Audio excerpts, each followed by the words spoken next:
Welcome back to Global Hub Media. Today, we take you inside one of the world's most mysterious and terrifying places, the Hoia-Baciu forest in Romania, also called the Bermuda Triangle of Transylvania.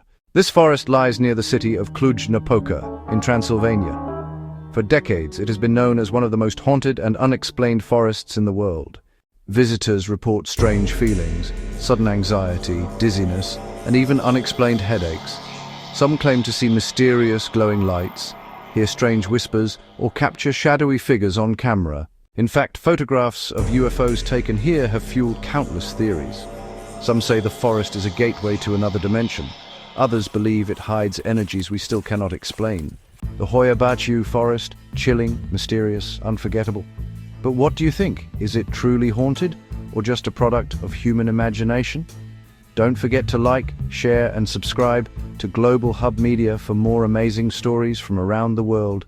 See you next time.